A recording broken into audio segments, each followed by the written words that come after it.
So, ayun, for today's video, for today is Friday, February 13, Friday the 13, ayan. Pagkatapos ko nga kumain, di ito nga habang ako nga ay nagkakape, di ito nga ako nga ay nagtatasking. Dahil sa ngayon ko lang nabasa ang chat ni Darenitas, kaya ito, magre-ready na ako maglaba, ayan. Kaya nandito ako sa labas, at habang nga ako nga ay nagre-ready ng pag-aandar ng labahin ay di nag-video-video muna ako ng kapaligiran, ayan. Kaya nga ako maglalaba ngayong Friday kasi bukas ay may event uli kami, ayan. So hindi ako makakapaglaba bukas, ayun. At yun nga palang pusang naandyan ni stray cat yun, hindi sa amin yun. Kasi si Buwit ay masama ang pakiramdam yung mag-ina.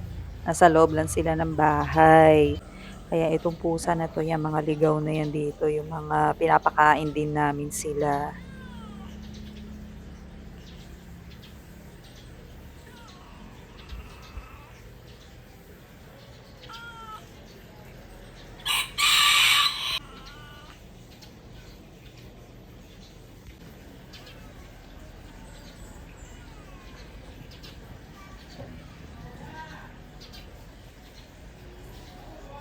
At dito ngay alas 9:31 na nga ng umaga at papasok na ng eskwelahan itong si Yumi. Ayan.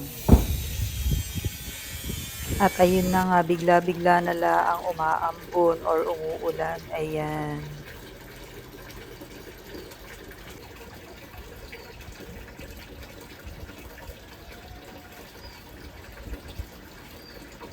Kahit umuulan, umaambon, basta tuloy pa rin ang paglalaba. Ayan, nag-andar na nga ako dito ng aking lalabhan. Ayan, inuna ko muna syempre ang mga puti. At habang pinapaikot ko nga itong mga puti, ay ako muna ay nagtupi ng mga damit. Ayan. At nang matapos ko nga itong tiklupin, ay di ako nga ay nagtanghalian na. Ang tinanghalian ko nga dito ay lumpiang toge. Ayan. Medyo late na nga ako rito nag-lunch kasi nga ay ako nga ay nagtupi-tupi. Patinapos ko muna yung mga tiklupin bago ako kumain. Pagkatapos ko nga kumain ng suman at sitsiri at kung ano pa, edi ito nga ginagalit ko nga rito si Asem. Sarap kasi niyang galitin. Ayan.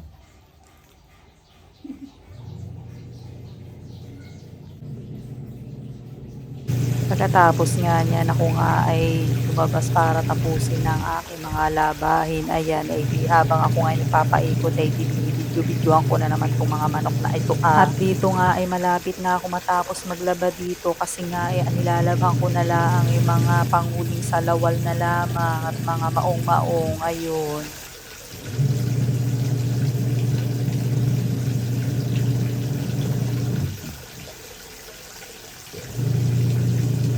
At sa wakas ay natapos na rin ako dito, ayan. At ito nga si George ay paborito na talaga rito ang pwestuhan, ayan. Kahit na naambon na or naulan, ay dun pa rin siya talaga nakapwesto. Kahit nung kuting pa siya, dyan talaga siya napwesto, ayan.